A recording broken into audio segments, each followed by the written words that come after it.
Let's get back to part 2 of my interview with the incredible Sarah Rogers, the Undersecretary of State for Diplomacy. She's part of the Trump administration, the State Department, and she's a real rising star. And I asked her on about the trans situation on both sides of the pond.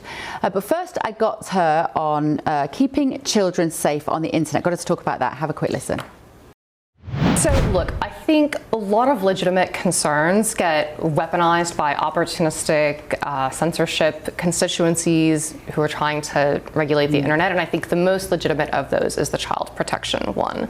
So I think the bans, the way that they are implemented or forced to be implemented, are often problematic because the standards are vague, and when you take a big corporation and you subject it to a vague punitive legal standard, that's how it becomes illegal to tell jokes at the water cooler, right? Because you took these vague laws that imposed obligations on companies. Companies are going to err on the side of censoring, sometimes even more than they have to, because the government is intentionally not giving them clear guidance on how to stay out of trouble. And that's deliberate. I think the regulators who don't enunciate clear safe harbors and clear checklists for compliance are doing that on purpose because they want more censorship in practice than they know their voters will support in a statute. So how should we protect children? I think there are a couple of decent solutions out there that my office is actively investing in exploring and hoping to kind of put forth and advance to people. So one of these is called zero knowledge proof age verification. This is where a third-party black box, you could go anywhere. You could go to a vending machine, you could go to a Western Union,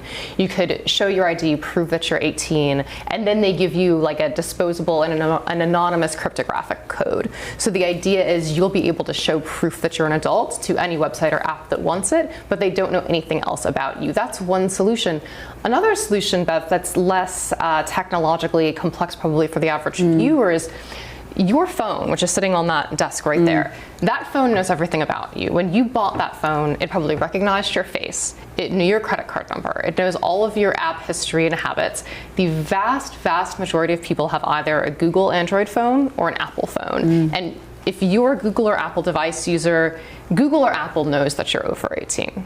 If you buy a Google or Apple phone for your teenager, they will give you options to set up that phone as a protected child's device. So one option would simply be to let the phone tell the App Store, this is an adult, this is a child. And the reason, I truly think the reason that regulators haven't exploited this obvious synergy is that it would enable less censorship, because if most people are accessing X or accessing WhatsApp or accessing the internet from their device, and the device says, yep, this person's over 18, then you don't get to erect a gate where watching Katie Lamb's grooming gang speech requires proving your identity. The people who want to make you prove your identity online want to make you stop and think twice, especially if you, as you do, live in a country where the cops drag you out of the bath for using a naughty word.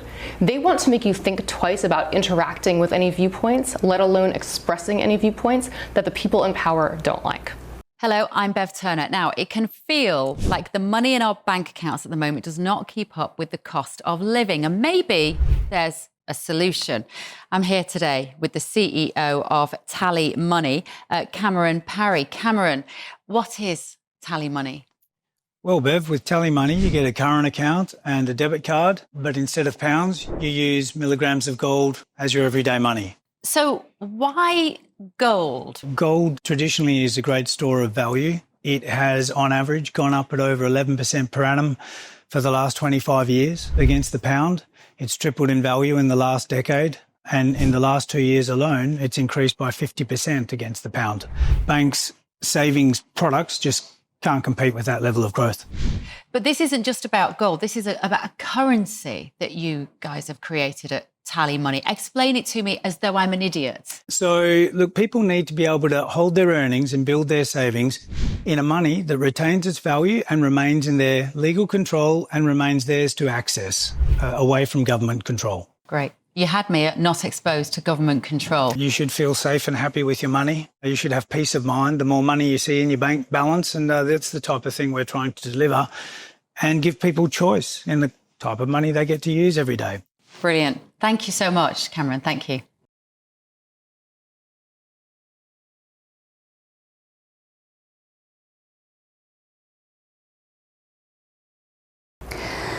What's your worry about the next generation in terms of censorship? Because the phrase, "you can't say that," is incredibly commonplace now amongst teenagers. You know, when I hear it at my kitchen table, whether it's my kids or their friends are in the house and somebody says something and they take a breath and they will routinely say, "You can't say that." And I try to tell them, if you're self-censoring, we're already living in an authoritarian regime. But what do you worry about them? So this is an odd image, but in parts of Asia they grow these melons. You take the watermelon or the cantaloupe and you encase it in a cube. From the time that it's just a small plant, and it grows into this unnatural cube shape that looks novel at the grocery store, and there's really nothing wrong with a cubed melon, but I think growing a child, you know, from the age that he becomes conscious in an environment where you can't say certain things, you can't think certain things, you're trying to form a particular kind of political subject, one that's compliant. And the way in which authorities are policing teens is really striking. Like, we all do want to protect kids from constant screen addiction, that kind of dopamine hijacking that you're talking about. We all do want to protect kids from pornography and even other types of obscenity. Like, I think those are legitimate concerns.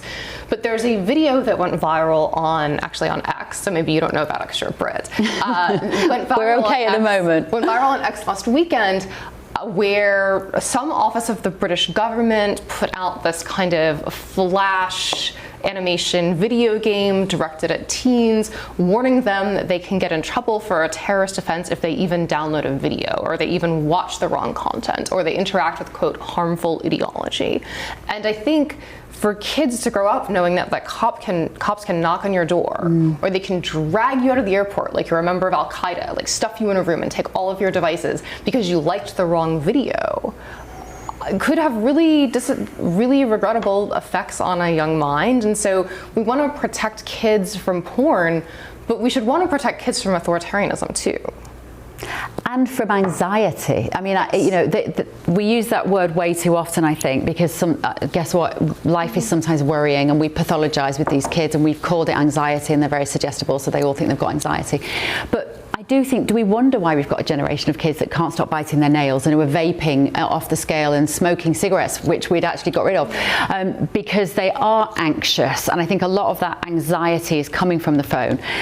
Without banning the phone, without banning social media, without banning X, blah, blah, blah, what role does the parent play? And what role do teachers play in terms of talking about personal responsibility? I mean, look, personal responsibility is a lodestar value that you should raise your children with in any functional society.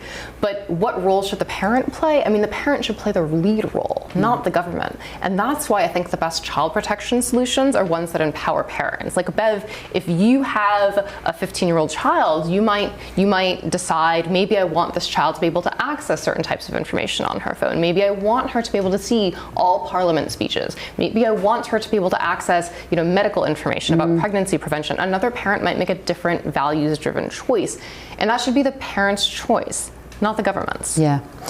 We've got a Supreme Court hearing this week in Washington, D.C., a very pivotal case about an athlete, a trans girl, formerly born a boy, who wants to compete in sport. And it's brought some of the biggest names in this area into town. We've got Sharon Davis and Tracy Edwards from the UK here. We've got Riley Gaines and Sage Steele and all these really amazing, powerful women here to hear this case.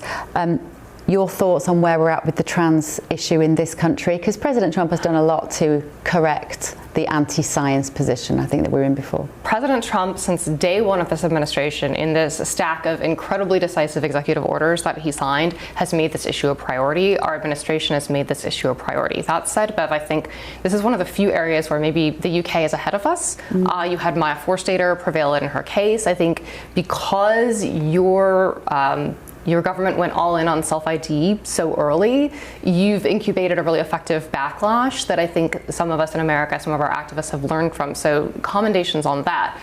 On trans, I will say, if I had to make the case for censoring the internet, which I don't believe in, but if I did, if I tried to imagine the situation where internet censorship would be most justified, I would imagine a viral social contagion targeting children that encourages them to mutilate or kill themselves.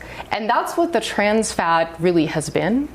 and the censorship apparatus didn't protect us from it. Instead, we saw NGOs funded by your government and ours, and we saw online regulators themselves try to deplatform, try to suppress even the most valid criticisms of trans ideology, even the ones that made their way because they were validated and proven by science, the criticisms that made their way into your CAST report. So trans is a great object lesson in how the censorship class won't protect your child.